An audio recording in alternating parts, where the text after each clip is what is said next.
அஸ்ஸலாமு அலைக்கும் ஃப்ரெண்ட்ஸ், எல்லோரும் எப்படி இருக்கீங்க? இன்றைக்கி எங்களோட இஃப்தாரில் வந்து சிக்கன் கபாப் தாங்க. சிக்கன் லெக் பீஸை வச்சு நான் செஞ்சுருக்க சிக்கன் கபாப். வீடியோக்குள்ளே போகிறதுக்கு முன்னாடி இது வரைக்கும் ஸ்பைஸ் அப் பை தவுலு சேனலை சப்ஸ்கிரைப் பண்ணாதவங்க சப்ஸ்கிரைப் பண்ணுங்கள். கூடவே அந்த பெல் ஐக்கானை கிளிக் பண்ணிங்கன்னா நான் போடுற வீடியோஸோட அப்டேட் வந்து உங்களுக்கு நோட்டிஃபிகேஷனாக வரும். இப்போ வாங்க நம்ம வீடியோக்குள்ளே போகலாம்.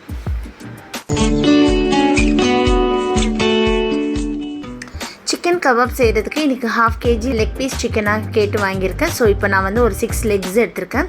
ஸோ அந்த லெக்ஸில் வந்து நம்ம இந்த மாதிரி ஸ்லிட்ஸ் போடணும். அப்போ தான் நம்ம போடுற மசாலாஸ்லாம் வந்து நல்லா வந்து மேரினேட் ஆகும் சிக்கனுக்குள்ளே. ஸோ அதுக்காக இந்த மாதிரி எல்லா பீசஸ்லேயும் நான் ஸ்லிட்ஸ் போட்டு எடுத்து வச்சுட்டேன். இப்போ சிக்கனை மேரினேட் பண்ணி வைக்கிறதுக்கு மசாலா நம்ம ப்ரிப்பேர் பண்ணணும். அதுக்கு 2 inch அளவில் வந்து நான் இஞ்சி எடுத்திருக்கேன். அப்புறம் ஒரு 7-8 பல் பூண்டு, அதுக்கப்புறம் வந்து ஒரு 10-12 முந்திரி, அதுக்கப்புறம் 1 டீஸ்பூன் அளவுக்கு மிளகு, அதுக்கப்புறம் 2 பச்சை மிளகாயை வந்து 2ஆக உடைச்சி அதையும் ஆட் பண்ணுறேன். அதுக்கப்புறம் 1 கப் அளவுக்கு புதினா, 1 கப் அளவுக்கு கொத்தமல்லி, இது எல்லாம் ஆட் பண்ணி கொஞ்சமாக தண்ணி ஊற்றி நல்ல பேஸ்ட் கன்சிஸ்டன்சிக்கு நம்ம கிரைண்ட் பண்ணிட்டு வரணும். ஸோ நான் கொஞ்சமாக தண்ணி ஆட் பண்ணி இப்போ இதை வந்து நல்லா கிரைண்ட் பண்ணி வரேன்.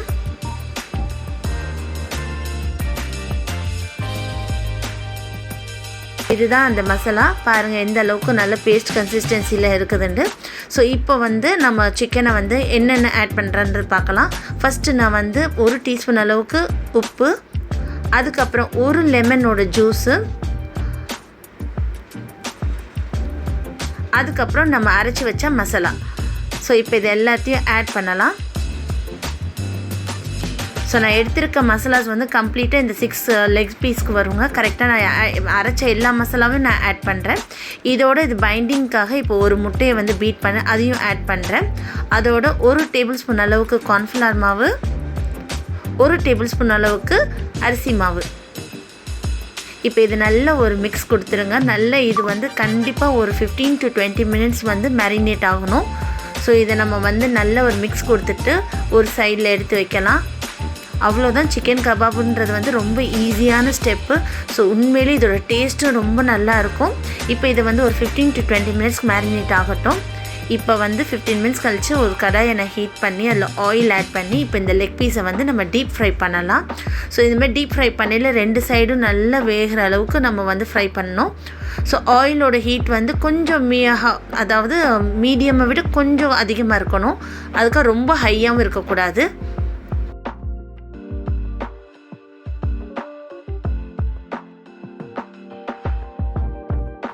ஸோ நம்ம double side of the leg பீஸை வந்து நல்லா ஃப்ரை பண்ணி இதை நம்ம வந்து ஆயிலேருந்து எடுக்கலாம்.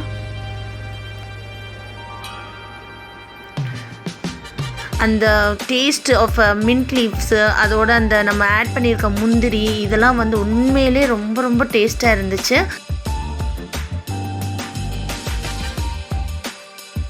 இதுக்கு நீங்கள் வந்து புதினா சட்னி அரைச்சி அதை கூட வந்து ஒரு சாஸாக ஒரு டிப்பாக நம்ம ரெடி பண்ணிக்கலாம். இதோட டேஸ்ட் வந்து ரொம்ப ரிச்சாகவும் ரொம்ப ஃப்ளேவராகவும் இருக்கும். ரொம்ப ரொம்ப நல்ல ருசியான ரெசிபிங்க இது. ஸோ நான் மீதி இருக்கிற பீசஸும் இப்போ எல்லாத்தையும் நான் ஃப்ரை பண்ணி எடுக்கிறேன்.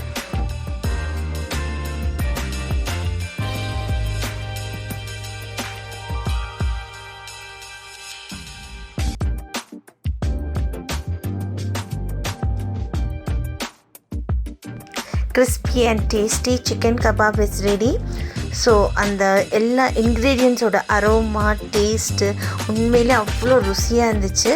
நீங்கள் எல்லோரும் இந்த ரெசிபி உங்கள் வீட்டில் கண்டிப்பாக ட்ரை பண்ணி ஆகணும். இஃப்தாருக்கு வந்து ஒரு ஸ்பெஷல் ரெசிபின்னு நான் சொல்லுவேன்.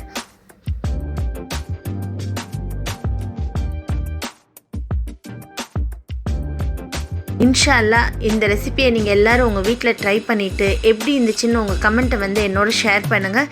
இன்ஷா அல்லாஹ் அடுத்த ஒரு நல்ல ரெசிபியோடு நான் வந்து உங்களை சந்திக்கிறேன். Until then, bye, take care, assalamu alaikum.